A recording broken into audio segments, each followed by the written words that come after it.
CPM वनपर्ती जिले committee के ज़ेर-एहतमाम जुमेरात 14 मई को वनपर्ती के अम्बेडकर चौक पर मरकजी वज़ीर ममलिकत बराए दाखिला के बेटे और पोक्सो केस के मुल्जिम की फौरी गिरफ्तारी का मुतालबे पर एहतजाजी मुजाहरा मुनक्किद किया गया। इस एहतजाज की सदारत CPM टाउन सेक्रेटरी M परमेश्वरचारी ने की। इस मौके पर खिताब करते हुए CPM जिला सेक्रेटरी अंजनेलू और जिला सेक्रेटरीट रुकन MD जब्बार ने इल्ज़ाम आयद किया कि एक कम से लड़की को नशा आवर दवा देकर कई मरतबा जिनसी ज़्यादती का निशाना बनाया गया, मगर पोक्सो एक्ट के तहत मुकदमा दर्ज होने के बावजूद रियासती पुलिस मुल्जिम की गिरफ्तारी में टाल मटोल से काम ले रही।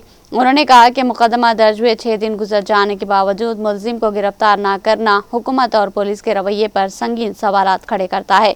CPM कायदीन ने मुतासरा लड़की के खिलाफ मुकदमा दर्ज करने की सख्त मजम्मत करते हुए कहा कि मुतासरा खानदान को दबाने और इंसाफ से महरूम करने की कोशिश है। उन्होंने कहा कि अगर एक कमसिन लड़की की वालदा की शिकायत के बावजूद पुलिस FIR दर्ज करने और पोक्सो केस कायम करने में ताख़िर करती है तो इंसाफ के निज़ाम की नाकामी है। मुकर्रीन ने कहा कि मुल्जिम का अब तक फरार रहना हैरत अंगेज़ है और इससे ये तासुर मिलता है कि बाज़र अफराद को बचाने की कोशिश की जा रही।